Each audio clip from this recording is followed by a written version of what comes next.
In this video, we will be covering the duties of the ballot judge.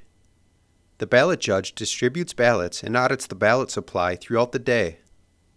As a ballot judge, you will play a critical role in the balancing of polling place statistics by accurately collecting and counting voter receipts and issuing ballots. Preparing ballots for voting. Ballots are delivered to the polling place in shrink-wrapped packs of roughly 50 ballots.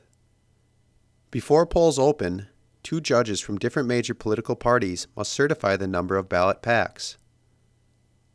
Count the packs delivered to your polling place, and then record this number on the official certification form, Polling Place Ballots. This form will be located with the blank ballots in the transfer case.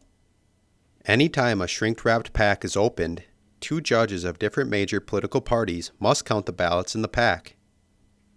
Record the number of counted ballots in each pack on the back of the official certification form, Polling Place Ballots. After counting, the two judges must initial the ballots before they can be issued to voters. Initial a large number of ballots in order to prepare for the morning rush. Consult with the head judge to determine how many ballots should be pre-initialed at different times of the day. When initialing ballots towards the end of the day, the goal is to minimize the number of pre-initialed ballots not used by the close of voting. These pre-initialed unused ballots are considered valid ballots and have to be dealt with in a special manner during closing procedures. How do you issue a ballot to a voter? After signing the registered or non-registered roster, the voter is issued an initialed voter receipt and directed to the ballot judge for a ballot. Registered voters are issued blue receipts, and non-registered voters are issued yellow receipts. If a voter approaches you for a ballot and does not have a receipt, or the receipt is not initialed, redirect the voter back to the appropriate table. When a voter brings an initialed receipt to the table, collect the receipt and use the image on it to demonstrate to the voter how to fill in the ovals. Then, issue the voter an initialed ballot. Next, number the receipt in the upper left corner. You'll be keeping the yellow and blue receipts in separate piles, so number them sequentially according to the pile they belong in. Bundle the piles in groups of 25 for easy counting. You also need to keep track of the number of blue and yellow receipts on the hourly tracking sheet found in the black folder. Compare the numbers on the tracking sheet to the number on the LCD screen on the ballot counter at a time when no voters are waiting to insert their ballot. This will verify that the number of voters matches the number of ballots that have gone through the ballot counter.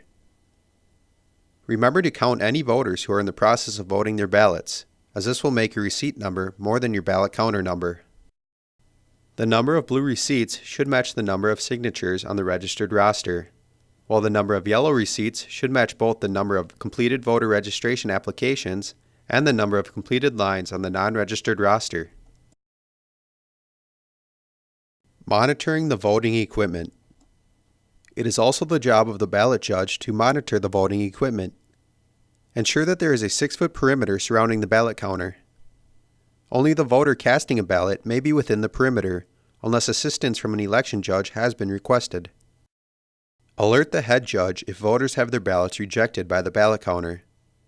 The head judge will inform these voters that they should review the ballot for possible mismarks and that the reason for rejection might be shown on the ballot counter LCD screen. Why are ballots rejected by the counter? Mismarks that prevent the ballot counter from counting a ballot include multi-party votes, overvotes, and stray marks. Multi-party votes occur when a voter votes for candidates from different parties on the partisan primary ballot. Overvotes occur when a voter votes for more candidates than is permitted in a single race. Stray marks may result in a rejected ballot if they are made in the hash marks on the edges of the ballot. If a voter has made one of these mistakes, the voter needs to spoil the ballot and receive a new one to have the whole ballot properly counted. The voter has the option to have the ballot counted as is, but explain that only the properly voted races will be counted. If a voter asks for the ballot to be counted as is, the head judge can override the ballot counter. Two possible reasons for ballot rejection that occur in polling locations serving more than one precinct are: the voter is issued a ballot for the wrong precinct, or the voter has issued the correct ballot but is inserting it into the ballot counter for the wrong precinct. Ensure that the voter has the correct ballot and is inserting it into the correct ballot counter. Other possible ballot counter issues. It is possible that a ballot may jam in the ballot counter, and the voter will require assistance to remove the ballot. If this occurs, the ballot counter LCD screen should show whether the ballot was counted. Consult with your head judge to take the appropriate steps to assist the voter. More information on jam ballots is located in the Polling Place Reference Guide. Ballots that are damaged and/or cannot be run through the ballot counter must be duplicated if the voter has left the polling place. If you need to duplicate a ballot, refer to the duplication process in Chapter 7 of the Reference Guide. If the voter is still present, spoil her ballot and issue her a replacement. Ballots and the ballot marking device. Be sure that voters are not confusing the ballot marking device with the ballot counter.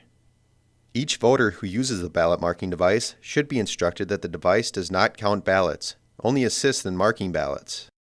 Voters should be directed to place the ballot in the ballot counter when finished with the ballot marking device. Any ballots left in the ballot marking device are considered abandoned ballots and must be spoiled. Spoiling ballots. A voter can spoil a ballot and receive a new one at any time before it is run through the ballot counter. The voter does not need to state the reason to the ballot judge in order to spoil the ballot. To spoil a ballot for a voter, immediately place the ballot into the spoiled ballot envelope.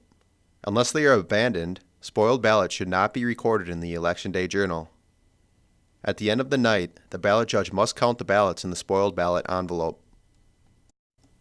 If a ballot is found anywhere in the polling place except in or on top of the ballot counter, it must be spoiled. On the top of the ballot, write the location of where the ballot was found, and note that it was an abandoned ballot.